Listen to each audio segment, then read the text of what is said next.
Hujambo mtazamaji, hii ni Faisal Media. Karibu ni kujuze yanayojiri ugaibuni, ambapo makamu wa rais wa Sudan Kusini Riek Machar yupo chini ya kizuizi cha nyumbani, chama chake kimesema. Makamu huyo wa kwanza wa rais wa Sudan Kusini Riek Machar, mpinzani wa muda mrefu wa rais wa nchi hiyo Salva Kiir, amewekwa katika kizuizi cha nyumbani, chama chake kimesema. Hata hivyo, msafara wenye silaha ukiongozwa na maafisa wakuu wa usalama akiwemo waziri wa ulinzi uliingia katika makazi ya Machar katika mji mkuu wa Juba na kuwanyang'anya walinzi wake siku ya Jumatano, kilisema chama cha Sudan People's Liberation Movement in Opposition alimaarufu SPLM.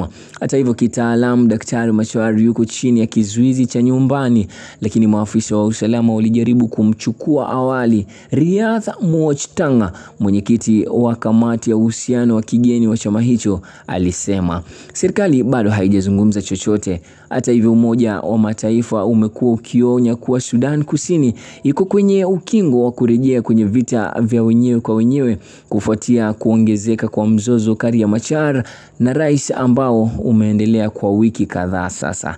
Viongozi hao wawili walikubaliana mnamo Agosti mwaka 2028 kumaliza vita vya wenyewe kwa wenyewe vilivyodumu kwa miaka mitano na kuwa karibu watu 400,000, lakini katika kipindi cha miaka 7 iliyopita uhusiano wao umezidi kuwa mbaya, huku kukiwa na mivutano ya kikabila na ghasia za hapa na pale.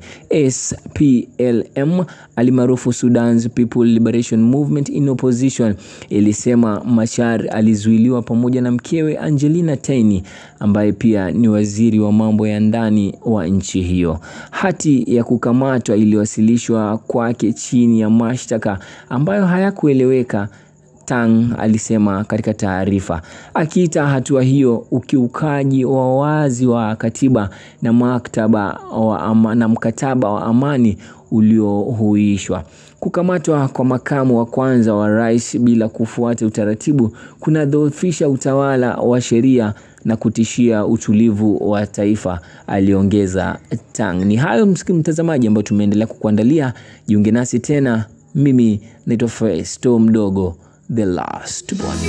Fellow citizens, I have said it time and again that our country will not go back to war.